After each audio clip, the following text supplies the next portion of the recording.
सुना है मैंने, एक आदमी था महाराष्ट्र में, घोर नास्तिक था।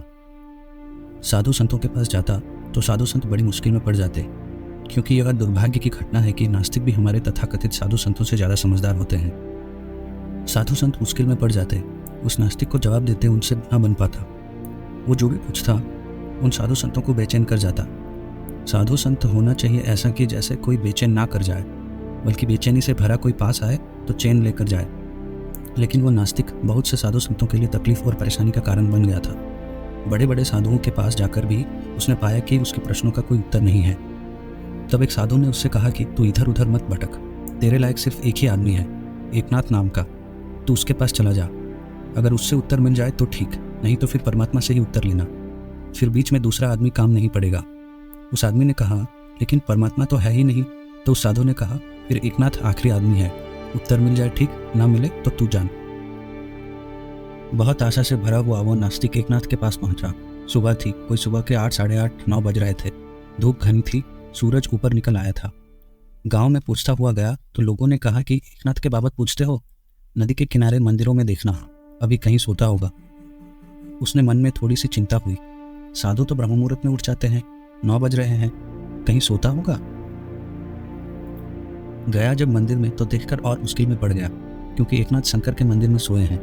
पैर दोनों शंकर की पिंडी से टिके हैं, आराम कर रहे हैं। सोचा कि नास्तिक हूं मैं, मगर इतना महानास्तिक मैं भी नहीं हूं। शंकर को पैर लगाते मेरी भी छाती कम जाएगी। कहीं हो ही अगर, कहता हूं कि नहीं है, लेकिन पक्का भरोसा नहीं है क्यों ही होने का। कहीं हो ही अगर और पैर लग जाए तो कोई झंझट खड़ी हो जाए, किसके पास मुझे भेज दिया। लेकिन जब अब आ ही गया हूं तो इससे 2 बात कर ही लेना चाहिए। वैसे बेकार है, ये मुझसे भी गया बीता मालूम पड़ता है। और जो आदमी शंकर की पिंडी पर पैर रखकर सो रहा है, उसको उठाने की हिम्मत ना हो सकी। पता नहीं नाराज हो क्या करें, ऐसे आदमी का भरोसा नहीं। बैठकर प्रतीक्षा की, कोई 10 बजे एकनाथ उठे। उस आदमी ने कहा कि महाराज, आया था पूछने कुछ ज्ञान, अब तो कोई ज़रूरत ना रही पूछने की, क्योंकि आप मुझसे भी आगे गए हुए मालूम पड़ते हैं। पूछने कुछ और आया था। अभी पहले तो मैं यह पूछना चाहता हूँ, यह कोई उठने का समय है? साधु संत ब्रह्म मुहूर्त में उठते हैं। एकनाथ ने कहा कि ब्रह्म मुहूर्त ही है। असल में जब साधु संत उठते हैं तभी ब्रह्म मुहूर्त है। न हम अपनी तरफ से सोते हैं, न अपनी तरफ से उठते हैं। जब वो सो जाता है सो जाता है, जब वो उठ जाता है तब उठ जाता है। तो हमने तो एक ही जाना कि जब नींद खुल गई ब्रह्म की तो ब्रह्म मुहूर्त है। हम अपनी तरफ से सोते भी नहीं, अपनी तरफ से जागते भी नहीं। ब्रह्म को जब सोना है सो जाता है, ब्रह्म को जब जगना है जग जाता है। यह ब्रह्म मुहूर्त है, क्योंकि ब्रह्म उठ रहे हैं। उसने कहा, गजब की बात कह रहे हैं आप भी, और मुश्किल में डाल दिया।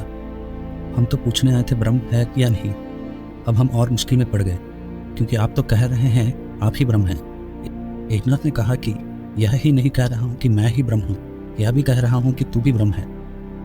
फर्क इतना ही है कि तुझे अपने होने का पता नहीं, मुझे अपने होने का पता है। उसने कहा, छोड़िए इस बात को, यह भी आपसे पूछ लूं कृपा करके कि शंकर की पिंडी पर पैर रखकर सोना कौन सा तुक है। एकनाथ कहने लगे, मैंने सब जगह पैर रखकर देखा, शंकर को ही पाया। कहीं भी पैर रखूं फर्क क्या पड़ता है, जहां भी पैर रखूं वही है। शंकर की पिंडी पर रखूं तो वही है। अगर ऐसा होता तो एक बात थी, जहां भी पैर रखूं वही है, तो फिर मैंने फिक्र छोड़ दी।